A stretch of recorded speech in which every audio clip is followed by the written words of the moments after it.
Are you just waking up? Are you on your lunch break? Are you getting ready to go to bed? Wherever you are in the world, this is Funny Like a Clown Podcast. I'm your host, Dennis Wirth.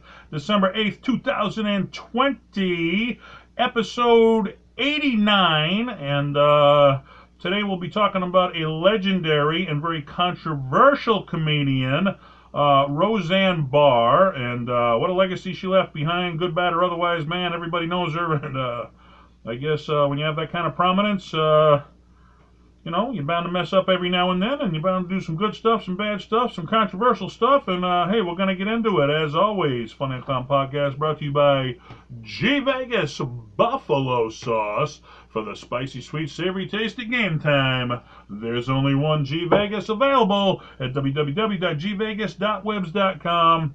Go there, you get it shipped right to your door. Go fresh, go green. You get ready to watch the game, wherever you're watching the game.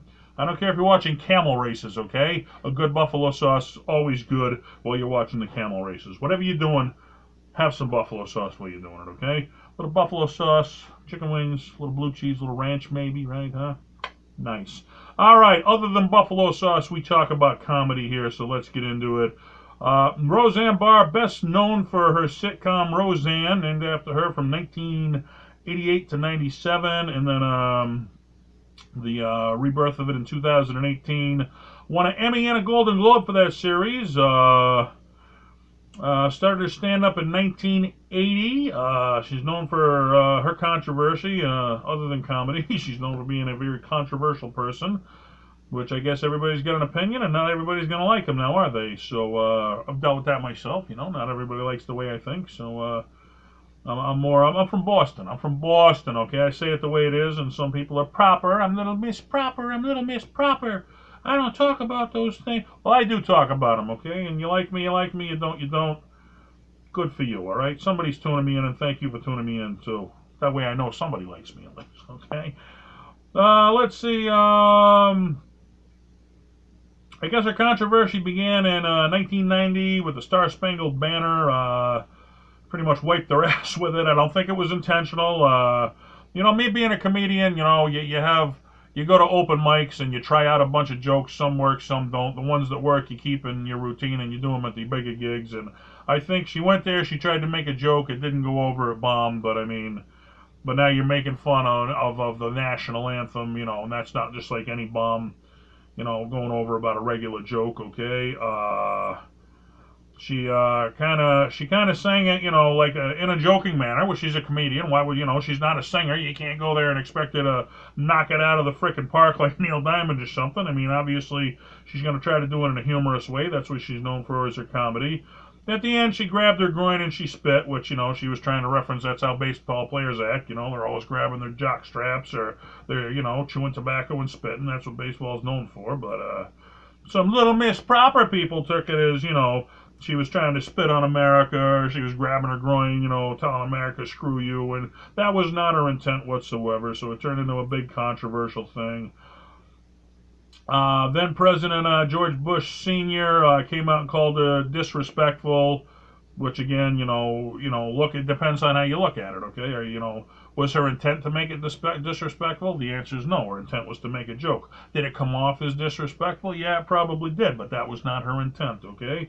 So, what were her intentions? I don't think her intentions were to do anything bad there, but, everybody messes up in life, but if you're a regular folk, you can mess up in life and everybody forgets about it. When you're on the platform that Roseanne Barr is, world-famous comedian, nobody forgets about what you did, okay? Now it's just remembered forever, and it's analyzed to every inch of every speck of what you do at every second of the day, and nobody can be 100% perfect 100% of the time every day of their life, okay? Everybody's human. They're going to mess up. She messed up, and, it didn't just go away for her. It lived on forever. So sometimes you just got to apologize and move on, and I think that's what she did. Very outspoken on political issues. She ran for president where she got 70,000 votes, and I guess that was more of a joke. I'm going to run for president. I don't think she ever expected to win, but she's not what Pauly Shore, I remember, ran for president. Ron White did. A lot of comedians just as a joke run for president, but she may have ran for president as a joke, but she is very into the political scene where she probably used that notoriety running for president to get her political view across. Not that she actually expected to win. She's an avid Donald Trump supporter, and I said it before. I don't think anybody voted for Donald because they liked him. I think they voted for him because they didn't want Hillary to win. They hated her so bad they'll take the alternative, whether they liked him or not. But hey, economy was good. Guy did what he did. I don't know. Didn't win again. Again, Joe Biden got in. Unless you talk to him, it might have been rigged. I don't know. I don't get into the whole political thing. It's not my scene. But that's her world, and she's America, man. She can support who she wants. I never got getting upset because a person didn't support who you want them to support. This is America. They have their choice. I have mine, and those are the freedoms we're afforded living in a free country. And I respect you. You respect me. That's how the world should be. You don't disrespect someone else because they don't think the way you want them to. Isn't really the way to live in life. Let's see. She's got a lot of conspiracy theories and a lot of fake news that I guess she tries to advertise with her celebrity status. Which everything can have a conspiracy theory, and maybe 1 out of 10 are true. But if you hit that 1 out of 10, who knows what it is? They had a movie about that once where some guy had all kinds of conspiracy theories, and he got in trouble, but he didn't know which one it was because he had so many, and it made it into a movie. But who knows? All right, if you're in the political arena, that's your arena. After the 2018 ABC revival of Roseanne, it hit ratings that they hadn't seen in a while. They were a very good, well-received show. A lot of people wanted to see the rebirth of that show. Then it got canceled for season 2 after controversial tweets that were called. A lot of people called them racist, and she called a bad joke. So it all depended on how you looked at that tweet. Was it a bad joke? Was it racist? All depended on how you look at things, like most things in life. Let's see. Let's take it back to the beginning here. She's born in Salt Lake City, in Utah, to a Jewish family.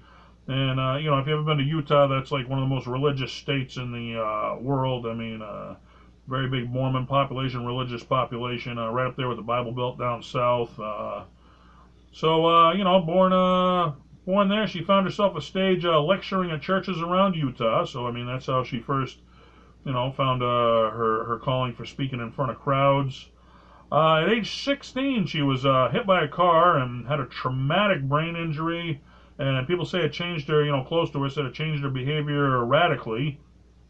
And she was 8 months in the hospital getting help for that. During those 8 months in the hospital, she had a baby and gave it up for adoption. After that, in 1970, she moved out of her parents' house without letting them know. She said she was going to Colorado to visit a friend for 2 weeks. Went for 2 weeks and just never came back. So I guess she was on her own. What did she deal with? She was on her own from 80 to 86 while in Colorado. She did stand-up on the Denver, Colorado comedy scene and the small towns surrounding it. Later, after she honed her act there, she did what most comics do if you want to make it big time. She went out to L.A. to the Comedy Store and gave it a shot. She nailed it out of the park, I guess, at the Comedy Store. I remember the story was, Mitzi, she's the owner of the Comedy Store, and, you got to get passed by Mitzi to go anywhere. She went in there and did 5 minutes, and Mitzi said, "You're ready. Go do 20 minutes in the main room." And I guess she had never done that to another comedian before Roseanne, so that was like a real stamp of approval that she knew she was ready. So good for Roseanne. Definitely made a mark for herself at the Comedy Store. And once you're at the biggest comedy place in LA at the time, a lot of people are seeing you. She went on to appear on The Tonight Show in 1985, which in 1985, if you're a comedian and you get on The Tonight Show, you are a made comic automatically. Not like today. It's a cool thing today, but you're not a made comic, okay? Back then, you were a made comic because there weren't a lot of platforms back there to see comedy. And if you made it on The Tonight Show, you were a known comic. Where, nowadays you can be known from the internet. You can be known, you don't have to move to LA anymore to be the big star because everything's turning toward the online thing. So you can be a big star wherever you are. But back then, you made it to The Tonight Show, you pretty much made, okay? From there, she went on to appear in 1986's Rodney Dangerfield's Young Comedian Special. Man, you got to give the Rodney, as great a comic as he was, he brought us all the next generation. The Sam Kinison, the Andrew Dice Clay, the Louis Andersons, the Tim Allens, the, Roseanne Barr, just go right on down the list, man. He brought them all to us. And she was one of them, man. And if Missy from the Comedy Store sees something in you, if Rodney Dangerfield sees something in you, Letterman sees something in you, you got something going on. Carson sees something in you, you definitely got some talent.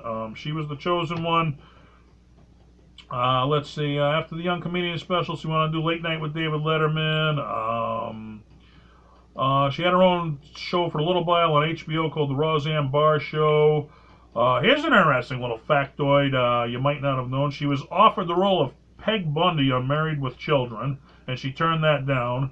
Funny enough, Sam Kinison, he was offered the role of Al. So can you imagine Al Bundy and Peg Bundy being Sam Kinison and Roseanne Barr instead of the people who got it? I mean, they both turned it down, and, they both went on to do big stuff, so you can't, you could argue what was the bigger show, Married with Children or Roseanne, and, who knows, but I don't think she was hurting by turning it down, but it would have been interesting to see how it worked out, what would have become of it, I guess the routine she made popular was, she called herself the domestic goddess routine, and that was what they wanted to turn the show into, where she was a homemaker wife, and instead of calling herself a homemaker, she called herself a domestic goddess, and that's the kind of the character she played on the Roseanne Barr Show, which led to the Roseanne Barr Show on ABC, where she was starring in that sitcom. Getting good ratings, but led to a lot of controversy. She butted heads with the show's executives and stuff, and I guess at the end, part of the Screen Actors Guild is, whoever created the show. Now, the people that hired her, that's who created the show. But, I mean, the show was made after her and her comedy routine, so she thought she created the show because it was made after her comedy routine. Sometimes she wouldn't say lines that they wanted her to say, saying, no house mom would say that. I know what a house mom would say. How do you know you never been a house mom? They'd say, read the damn line. That's how we wrote it. She walked out on the set a few times. She threatened to leave, which actually led to the show's creator being fired, because you can't fire the star of the show, so right, wrong, or otherwise, you got to fire the other guy. Happens in sports a lot, All these athletes, they sign, $1 million contracts. They're locked in. You can't fire them. So if things go wrong, you got to fire the coach because he's, you can't fire the players. So, whether he's right, wrong, or otherwise, he's the guy you got to change because you can't fire the players. Well, she was the big paid player. You can't fire her, so you had to fire the show creator. Went on for 9 seasons from 88 to 97. The last 2 seasons, she earned $40 million, which was second for only to Oprah Winfrey for female entertainers at that time. So, I mean, she's making the second most money as a female entertainer in the entire business, next to Oprah Winfrey. Hey, she's doing pretty damn good, okay? So, at the top of her game, 1989 wrote an autobiography, My Life as a Woman. And the same year, she put out her own movie, She-Devil, which I never saw She-Devil. It was one of those I always meant to get around to seeing it, and I never did. And I guess, again, she played a mom in the movie from what I hear. But, I don't remember at the time it being a huge hit. I mean, I don't think it probably didn't lose money or nothing, but I don't remember no She-Devil 2, so I don't think it wasn't, say, the Eddie Murphy, Beverly Hills Cop at the time, where, I think it was a good movie. It was probably good for her, but it was never, it was never the huge hit at the time where, Roseanne was the huge hit at the time. So, let's see, 1991, she did some voiceover work, and Look Who's Talking 2, and I'd always love to do some voiceover work, voice a cartoon, But who wouldn't want to voice Bugs Bunny, right? We all grew up on that. Wouldn't that be just a cool one to have? I was the voice of Bugs Bunny. Well, she did some voiceover work. Remember, she was a little baby in there. And 3 times she hosted Saturday Night Live, and I'd kill just to do it once from 1991 to 94. She co-hosted in 92 with her then-husband, Tom Arnold. And, yeah, I mean, I guess if you're a comedian, that's kind of like, like the Comedy Store. If you want to perform there, that's like the Godfather of comedy venues. Well, Saturday Night Live, that's kind of the Godfather of, comedy shows where, the Belushis and everybody's been on there. And recently Bill Burr was on there. He hit it home, and I listened to his podcast, and he was talking about, how he went in there. And he's a big star now. You don't need Saturday Night Live, but you're supposed to be humbled when you get there. I don't care how big you are. There's a Saturday Night frickin' Live. We all grew up watching it, man. You better be damn well humbled and you leave your big star attitude at the door and you know, he said that's kind of what they expect. That, you know, if you act like that, they're going to help you out, get through it. And if you want to come in and act like Roseanne and walk off set, then you're probably not going to get too far. So, you know, we weren't there. We don't know what the battles were. Maybe she was justified walking off set. I don't know. But, you know, you're on Saturday Night Live, which, I mean, they had her back 3 times. Obviously, she's doing her job. 1994, her second book, My Lives, came out. And here's one. I mean, she was the first female comedian to host the MTV Music Awards. And, you know, the kids of today are saying the What Awards? Well, back in the day, MTV, that was like the biggest television station on the in the frickin' world. Okay, it was bigger than, you know, if you were a kid growing up, there was no CBS, ABC, NBC. It was MTV, and it's a shell of what it used to be. But at the time, that was where all the big stars were on MTV. Did some guest appearances. Third Rock from the Sun and The Nanny. Some of the bigger shows of the time. 1998, she played the Wicked Witch of the West in The Wizard of Oz for a production at Madison Square Garden. And, you know, down there, Broadway, Madison Square Garden. If you're selling out Madison Square Garden, that's a heck of a lot of people coming to see the play. So, you know, who wouldn't want to be in The Wizard of Oz? That's a heck of a one to add to your resume. She got the hefty resume here. Let's see. She had her own talk show, the Roseanne Show, for 2 years. That was eventually canceled, so that didn't go over as good as she hoped, I imagined. Here's what I didn't know. She had a cooking show called The Domestic Goddess. At the same time, she was doing her own reality show, The Real Roseanne Show. And I guess she had some health issues, and they were both canceled for the health issues. She had to have a hysterectomy, and that kind of ended both. But, hey, the good ones don't stay down for long. She got back healthy and got back to work.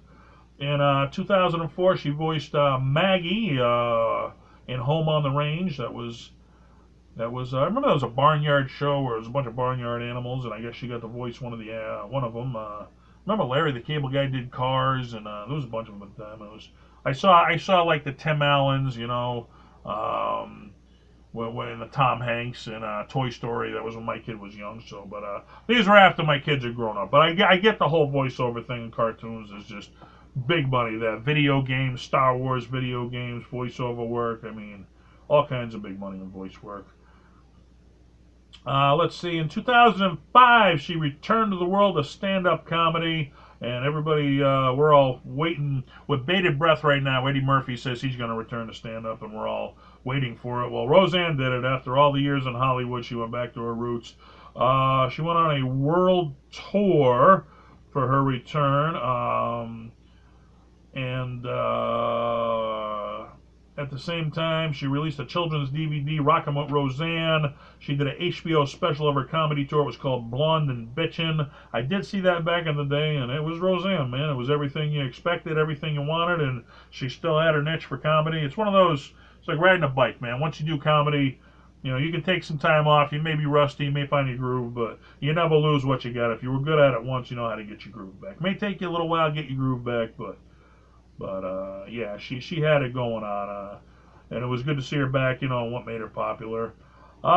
Did some more guest appearances. NBC, My Name is Earl. I think she played a trailer park owner or manager or something like that. I never really watched the show much, but it was one of the popular shows at the time. 2007, she had, Nick at Night. She hosted The Search for the Funniest Mom in America. And Nick at Night, again, you know, if you're a kid, that's one of the bigger television networks of the time. So it's not like you're saying, where are you finding Roseanne? You know, she's on, you know, one of these no-name networks. I mean, these are always, you know, MTV, Nick at Night, ABC. These are all the biggest, you know, stations of the time.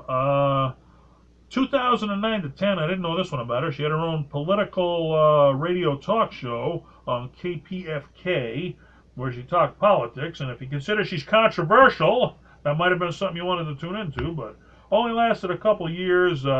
She's done another LA radio show since 2008 on KCAA, the Roseanne and Johnny Show. I guess that's with her husband, where that's an open forum. They also talk politics on there. She was on Bravo's documentary I Am Comic, so I love documentaries about comedy. I can watch those out there. The Comedy Store recently on Showtime put out a comedy about the Comedy Store. I binge watched every episode one weekend. It was so good. The next weekend I watched all the episodes over again. It was just that good. I could watch documentaries on stand up comedy all day. That's my world. Is what you love. You find something you love, you can't watch enough. Let's see. 2011. She put out her third book, Dispatches from the Nut Farm. 2011, she did a Super Bowl ad for Snickers, Snickers candy bar, which is in my top 3 candy bars of all time. You got M&M's, Reese's Peanut Butter Cup, and Snickers. I don't know which one's first, but those are my top 3, baby, if I'm going for one. And I guess the television stations can tell, like, if you like TiVo something or whatever, you can go back. It was the most rewound and watched commercial of the Super Bowl that year, so it was a big hit for her ad for Snickers. And 2011, she came out with her own reality show, running a nut farm with the family. I remember that. She bought her own farm, and they brought the TV in there, and they were just going to show what life was like, Roseanne running a farm with her family. And, I remember the commercials for it. I don't remember. It must have been on a night I worked. I did want to watch it. I never got around to it, but apparently it didn't last long. I don't know. I think it was out in Hawaii or something, and who knew they had a nut farm out in Hawaii, but apparently they did. I do remember this one, 2012. She got roasted on Comedy Central, and they ain't done one of those in a while. I wish they'd bring back the Comedy Central roasts, where, she had a bitter divorce with Tom Arnold, and she never signed a prenup, and this guy was like a nobody before he met Roseanne. She turned him into a somebody, and then he just took her for a lot of money when they got divorced. Which, hey, they were married. If a woman takes a guy for a bunch of money, nobody thinks nothing of it. But if a guy does it, then it's big controversy. So anyway. But she put comedy above her personal feelings, where they went through the bitter divorce. But she had Tom on the roast because everybody who wouldn't want to see a guy she's had a bitter divorce with come on and roast her. So it was a genius move. It was a brave. It was a daring move, and she gave comedy what they wanted to see.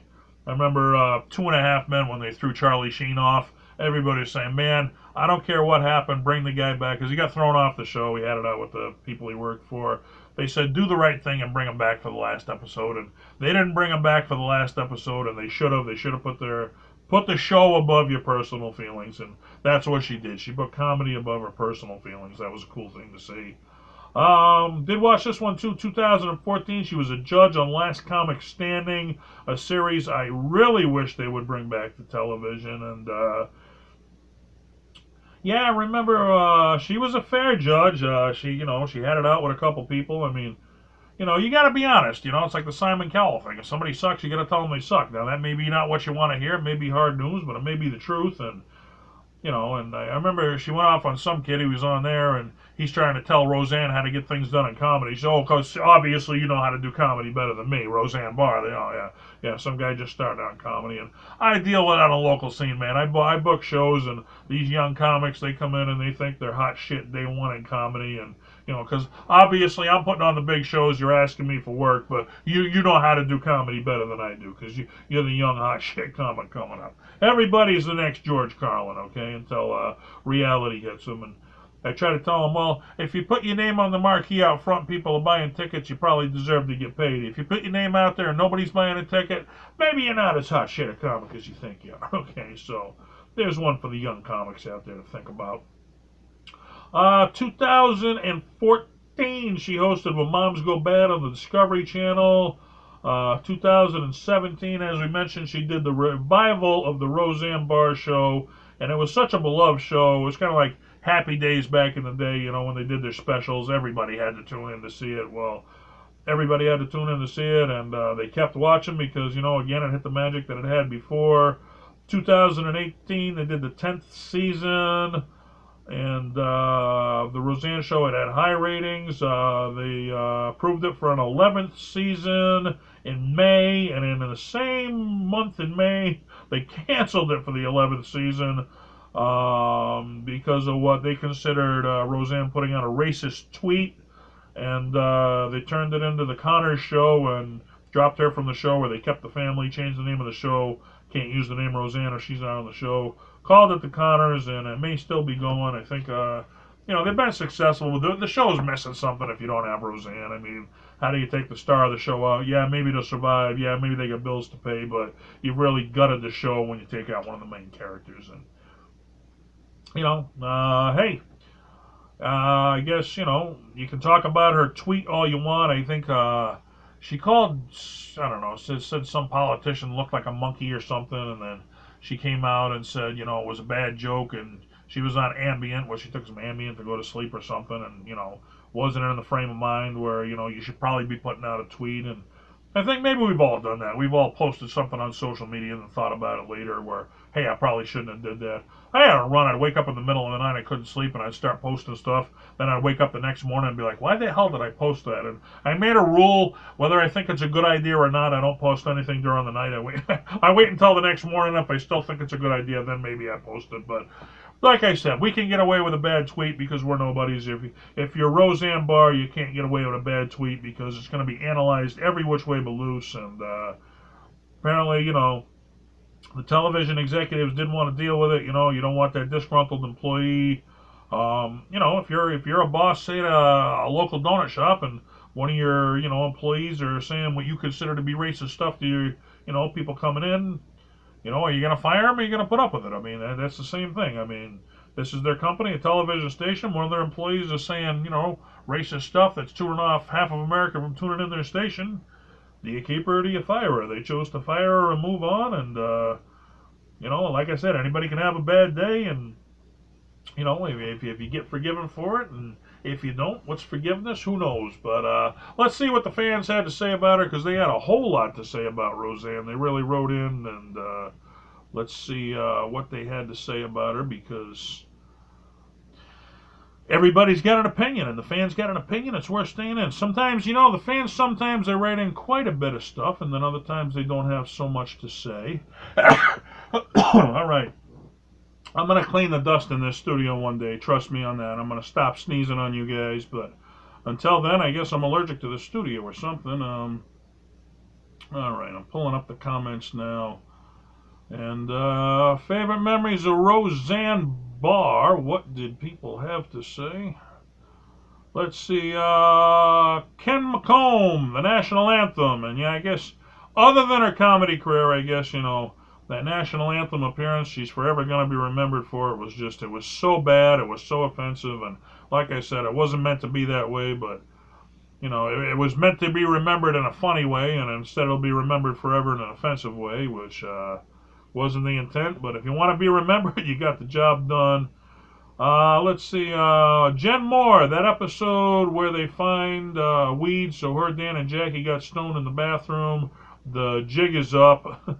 And Jen Moore says, I almost forgot about that one. Hilarious. Jen Moore, it's a classic. Every time I see an episode is on, I have to watch it. Yeah, we all got our favorite episode of the Roseanne Barr show. It was such a legendary show. We all grew up on it, and it's one of those, you hit your favorite episode. I got to watch this one, man, because it's a trip back to your childhood is what it is, So relive your childhood. What a great series. Say what you want about her. She put out some damn good comedy we all grew up on. Suzanne Boitano. I loved when she would say, shut up, honey, to her kids. No mom on TV ever did that. And yeah, you certainly wouldn't hear, Mrs. Cunningham on Happy Days saying, shut up, honey. I mean, it was definitely, but I mean, that's real life, that's what real suburb moms would say to their kids, where everybody wants to make it out, like, everybody's living in this white collar upscale, thing on TV where nobody had seen like the real, blue collar house, moms, how they actually act.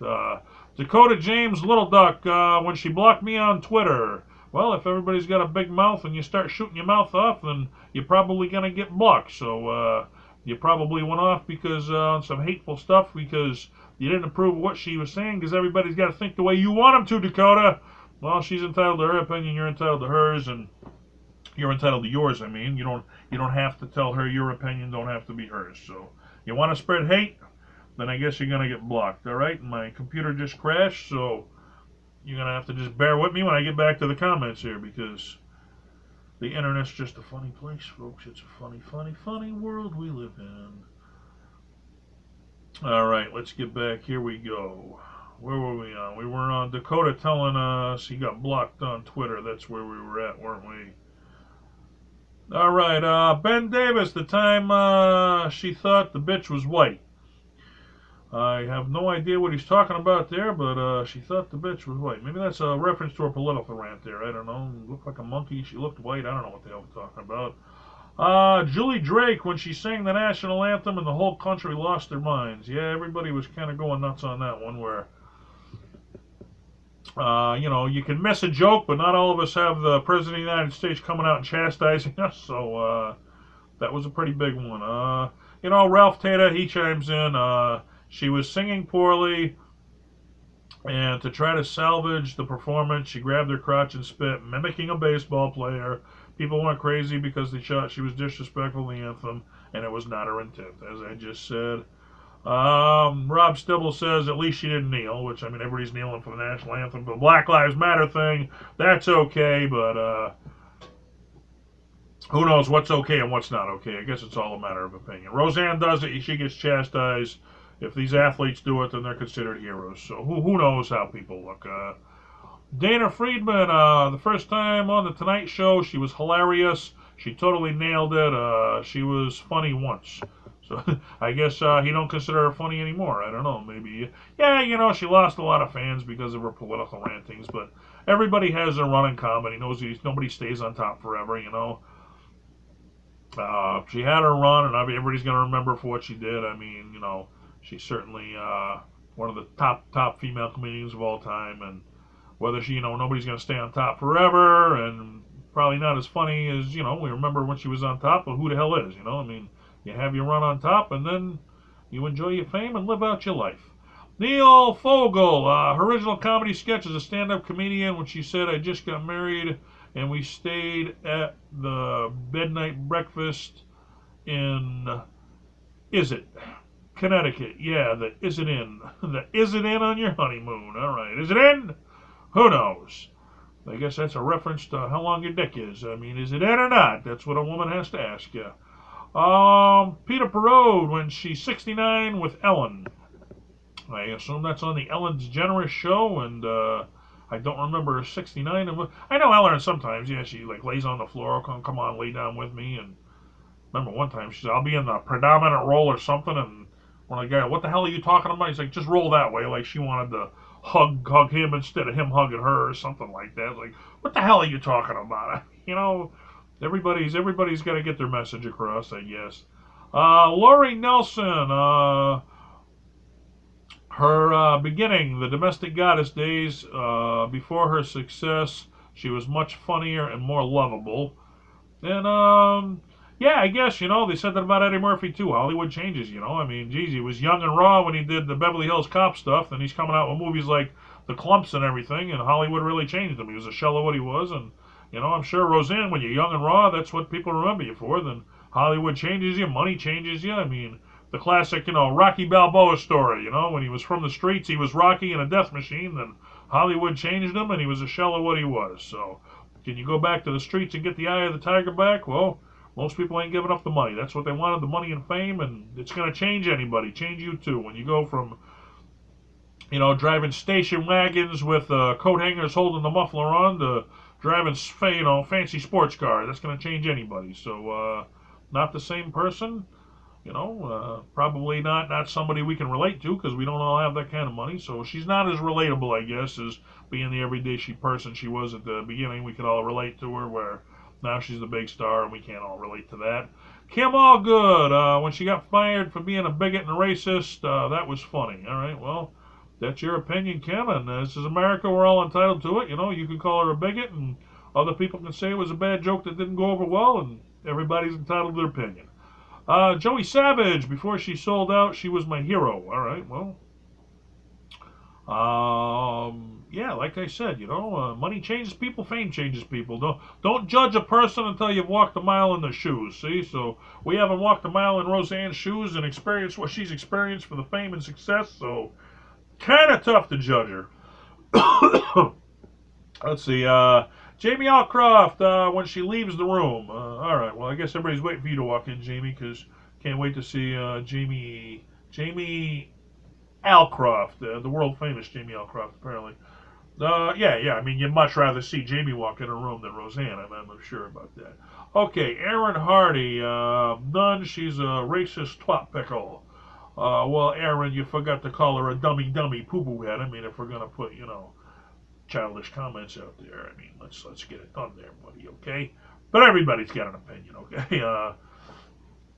Flynn Beck, her ambient tweets, and like I said, hey, if you tweet something bad, you can always delete it. Nobody's going to remember. If you're famous and tweet something bad, you're remembered forever. So you're under such a microscope, and, like I said, nobody can, be 100% proper 100% of the time.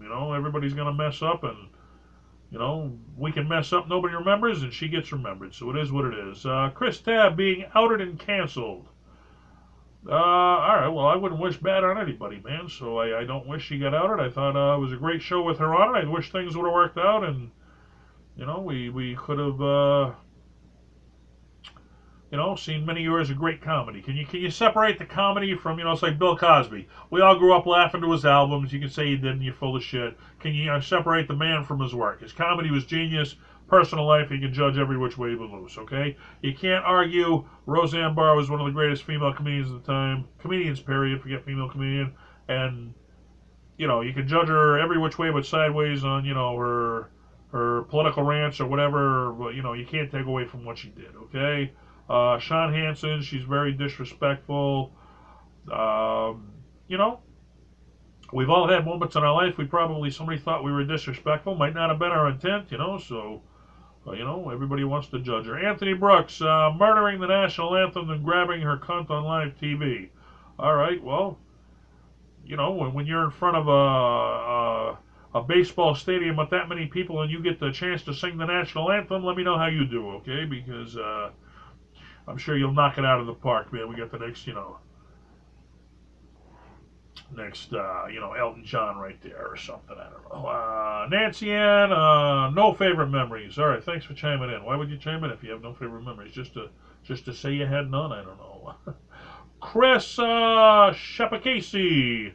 I was in the audience for the Roseanne talk show. Bette Midler was a guest. As a surprise, Roseanne brings out Barry Manilow playing the piano, and Bette was so happy. All right, well, that's a cool thing, man, when you're happy enough to be in the audience, and all of a sudden Roseanne's bringing out big stars. Hey, how can you go wrong there? Lori Griffith, none sorry. All right, well, thanks for chiming in. That helped.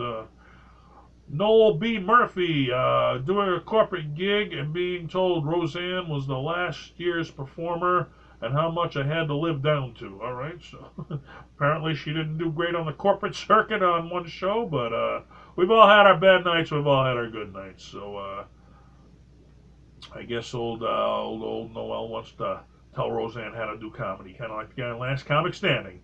Massa Joe Campbell, the national anthem. Remember how she spit at the end? Yes, we all remember.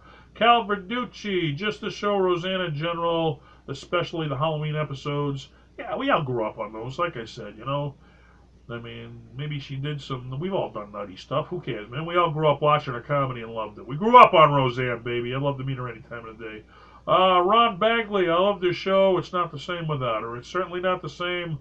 And, it's still a good show. The Connors, they could watch it. It's still funny, but it's missing something. And what's it missing? Roseanne. Kennedy Richard, being a liar. She said she was leaving the country if Trump won 4 years ago. What happened? Well, she supported Trump, so I'm not sure why she'd be leaving the country. All right. Hey, political ring, not my game. Tyler Hittner. Who? Roseanne Barr. She's a famous comedian, kind of like not as famous as you, Tyler, but I'm sure someday she hopes to get there. Mark Helfgott. She's Jewish.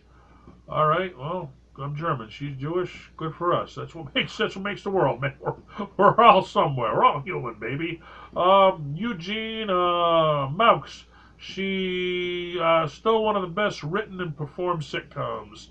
Yeah, Roseanne Barr show, man. It's to hit magic like that, you just can't have a big star, you gotta have good writers, you gotta have good people. I did a cooking show, The Comedy Kitchen, man, and it was starting to take off, become a big thing, and as good as it was, I was only as strong as the crew, man. The camera people, the director, it's like, that's why the show eventually ended, because the other people couldn't do it. I would have kept doing it, but you're only as strong as your crew. When you hit magic like that, then I interviewed Jackie the Joke Man one time, and he said that, that him, Robin, and Howard, they really hit magic there to make that show take off, and you don't always get that opportunity. Sometimes you put radio shows together, they don't work, and when you find one that hits magic, man, don't throw it away. Let's see, Dave Forrester, when she got fired. All right, yeah, she got fired. Rub it in her face. I don't know, make you feel better, Dave? All right, well, maybe you get fired too, okay? I remember you from high school, Dave. You probably got fired a couple times coming out of high school there, Dave.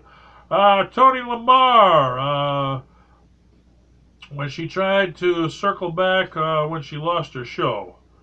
Well, yeah, I mean, it was kind of called the Roseanne show, so it was kind of her show, so why would you want to lose something like that? I'm sure, I think I saw an interview. She said she understood why they did the Connors, that these are working people. They need to get their paychecks like anybody else, so they needed to work, was she angry with them for going on and do the Connors? She's like, no, I understand. They're professional actors, comedians, whatever.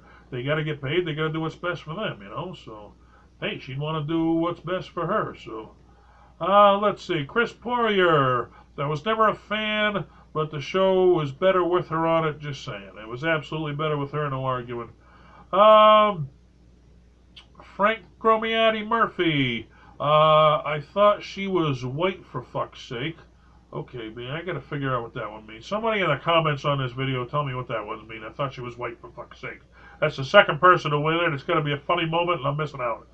Let's see, Ron Dunn, when she was booted off her new show. Alright, I guess that was funny. Well, hey, some people are just haters, man. If you think hate's funny, then that's your thing. Sean Lauren, when she ruined her career by backing Trump. Alright, well, this is America. You can back whoever you want, baby. That's what the fans had to chime in. I